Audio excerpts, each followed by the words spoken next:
ये video Bihar police के encounter का है। भोजपुर के बिटौली गांव का रहने वाले भरत तिवारी को आप वीडियो में साफ तौर पर देख सकते हैं, जिसके सामने भारी पुलिस बल मौजूद है। काफी देर तक पुलिस और भरत के बीच बातचीत और बहस चलती रही, लेकिन मामला शांत होने के बजाय और बिगड़ गया। इसके बाद गोलीबारी हुई, जिसमें भरत के दोनों पैरों में गोली लगी। घायल हालत में उसे अस्पताल ले जाया गया, लेकिन इलाज के दौरान उसकी मौत हो गई। पुलिस का कहना है कि भरत ने पहले फायरिंग की थी, जिसके बाद आत्मरक्षा में जवाबी कार्रवाई की गई। वहीं दूसरी तरफ परिवार का आरोप है कि पुलिस ने फर्जी एनकाउंटर किया है और भरत को जानबूझकर निशाना बनाया है। हमार लड़का एको पैसा के लालच ना हो, 1 रुपया के लालच ना करे। 2 गाज मरले बड़े से पैर को देख के पुलिस से मरले बा गोली नो पुलिस से मरले बा। हां वो मरले बड़े से राजेश कुमार आ रहले से थी वाला एसटीएफ वाला वो मरले बड़े कि वहाँ पे व्यवस्था मतलब बढ़िया किया जाए, माटी भरवा दिया जाए, ऊंचा करवा दिया जाए ताकि पानी ना पहुँचे, वो लोग को दिक्कत ना हो रहने में। बाढ़ का पानी वहाँ भी आता है, वहाँ भी आता है, 2 पानी आ जाला ए जटा वहाँ भी आता है। और ये लोग प्रशासन पर्सनली टारगेट उनको कर लिया उस पर। बाकी आज देख भी रहे लोग, आप लोग लाइव हथियार फेंकने के बाद भी उनको मार दिया गया। इस पूरे घटनाक्रम से पहले भरत तिवारी का एक वीडियो भी सोशल मीडिया पर तेजी से वायरल हुआ था। उस वीडियो में भरत काफी गुस्से में दिखाई दे रहा था और पुलिस को खुलेआम धमकी देता हुआ नजर आ रहा था। पुलिस अधिकारियों ने भी माना है कि भरत मानसिक तनाव और परेशानियों से जूझ रहा था। अब इस मामले में सबसे बड़ा सवाल यही है कि आखिर उस दिन क्या हुआ था। क्या पुलिस ने आत्मरक्षा में गोली चलाई या फिर परिवार के आरोपों में सच्चाई है? इन सवालों के जवाब अब जांच पूरी होने के बाद ही सामने आ पाएंगे। भोजपुर में आज अहले सुबह एक बड़ी घटना को अंजाम दिया गया। जी हाँ, एक अवैध हथियार से लैस युवक और भोजपुर पुलिस के बीच अहले सुबह आज मुठभेड़ हुई है और इस दौरान दोनों ओर से गोलीबारी हुई है।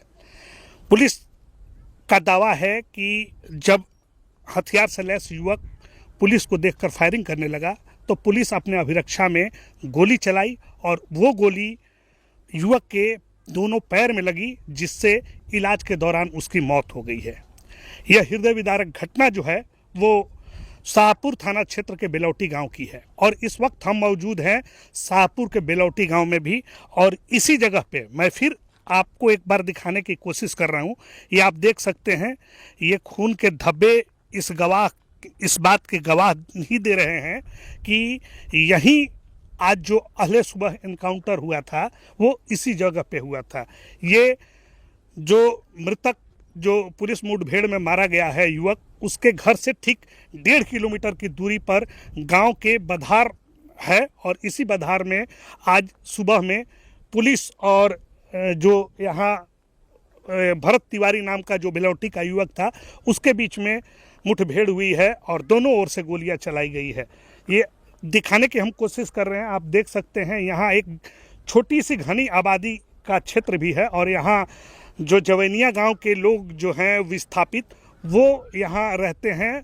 उनका ये आशियाना अभी फ़िलहाल है और इसी जगह पे आज सुबह इनकाउंटर हुआ है। हालांकि हमने कोशिश किया है यहाँ के लोगों से, जो ठीक बगल में जवैनिया गांव के लोग हैं, इनसे बात करने की कोशिश की है कि कैसे हुआ है मुठभेड़ और आप लोगों ने क्या क्या देखा है। तो इन लोगों का सीधे तौर पे कहना है कि जिस समय ये घटना हुई है उस समय इन लोगों को यहाँ से पुलिस द्वारा हटा दिया गया था सुरक्षा के लिहाज से, इसलिए इन लोगों के द्वारा उस घटना को नहीं देखा गया है।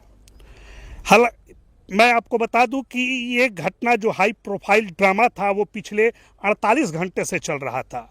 युवक द्वारा जो हथियार दिखाकर सोशल मीडिया पर वीडियो भी वायरल किया गया था और उस वीडियो में शासन, प्रशासन और सिस्टम के खिलाफ उसकी आवाज़ें हमेशा बुलंद नज़र आ रही थी।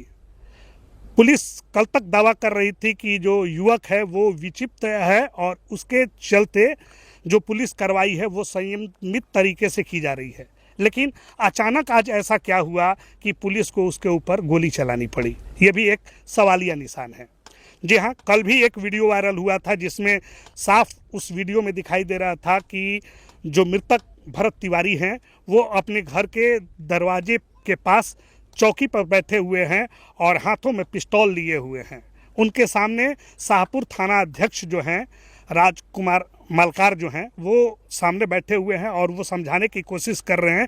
इसी दौरान जो मृतक भरत तिवारी हैं वो पिस्टल निकालते हैं और सीधे वो पिस्टल पुलिस के तरफ तान देते हैं। हालांकि वहाँ उस दिन कल यानी कुछ घटना अप्रिय नहीं हुई और पुलिस का दावा था कि परिवार वाले के द्वारा कहा गया कि वो विक्षिप्त है और उसको ध्यान में रखते हुए पुलिस संयमित कार्रवाई कर रही है और उसी के आधार पे पुलिस द्वारा परिवार को ये कहा गया था कि आप उस युवक से हथियार को बरामद कीजिए और उसे इलाज के लिए मेंटल हॉस्पिटल में भर्ती कराया जाए। लेकिन आज फिर से वो हाथों में पिस्तौल लिए फिर वो गांव में घूमने लगा, जिसके बाद पुलिस प्रशासन को ऐसा महसूस हुआ कि हो सकता है कि कोई बड़ी अनहोनी हो जाए। इसके लिए अहले सुबह पुलिस दलबल के साथ बेलौटी गांव पहुंचती है और बेलौटी गांव में जैसे ही वो आती है तो जो युवक भरत तिवारी है वो भागते हुए गांव से अपने घर से करीब 1.5 किलोमीटर दूर बाधार में आता है और यही वो जगह है जहां पुलिस और भरत तिवारी के बीच सामने से मुठभेड़ होता है और उस मुठभेड़ का वीडियो भी भरत तिवारी के द्वारा बनाया जाता है और उसका सोशल मीडिया पर वायरल भी किया जाता है, जो अभी काफ़ी वायरल भी हो रहा है। और उसमें भी साफ दिखाई दे रहा है कि वो पुलिस को चैलेंज कर रहा है। कई ऐसे मामलों में वो पुलिस को टारगेट कर रहा है, शासन प्रशासन को टारगेट कर रहा है और उसकी मांग है कि कोई वरीय अधिकारी आए और हमसे बात करे कि आखिर पुलिस और सरकार इस तरह से क्यों कार्य कर रही है। इसके बाद जो होता है वो बड़ा ही दर्दनाक घटना होता है। जी हाँ, इसके बाद पुलिस की फायरिंग में जो भरत तिवारी हैं उनको 2 गोली पाँव में लगती है और उन्हें इलाज के लिए आरा सदर अस्पताल ले जाया जाता है, लेकिन उनकी हालत गंभीर देखते हुए सदर अस्पताल के चिकित्सक बेहतर इलाज के लिए उन्हें पटना PMCH रेफर कर देते हैं। लेकिन इसी दौरान उनकी इलाज के दौरान ही मौत हो जाती है। हालांकि अभी कुछ देर पहले भोजपुर SP ने एक प्रेस विज्ञप्ति जारी की है और उस प्रेस विज्ञप्ति में भोजपुर SP के द्वारा बताया गया है कि एक युवक जो बेलौटी गांव के हैं उनके द्वारा अवैध हथियार लेकर प्रशासन पे अटैक किया जा रहा था और बचाव रक्षार्थ हेतु पुलिस और STF के द्वारा उन पर फायरिंग की गई है और वैसी फायरिंग के दौरान गोली लगने से वो जख्मी हो गए हैं और इलाज के दौरान उनकी मौत हो जाती है। लेकिन अब सवाल ये उठता है कि आखिरकार अगर पुलिस की माने कि वो व्यक्ति विक्षिप्त था तो फिर उसके पास हथियार आया क्यों? ये एक सबसे बड़ा अहम सवाल है। हथियार किसने दिया, कहाँ से आया, इसकी पड़ताल पुलिस को भी करनी चाहिए। इसके अलावा जो वायरल वीडियो दिखाई दे रहा है उसमें ऐसा भी स्थानीय लोगों का कहना है कि वायरल वीडियो में साफ दिखाई दे रहा है कि जो युवक भरत तिवारी है वो पुलिस को हथियार सौंपता है और सरेंडर करने की भी बातें करता है, लेकिन उसके बावजूद बाद में उसे गोली मार दिया जाता है। ये कुछ गांव के लोगों का भी आरोप है।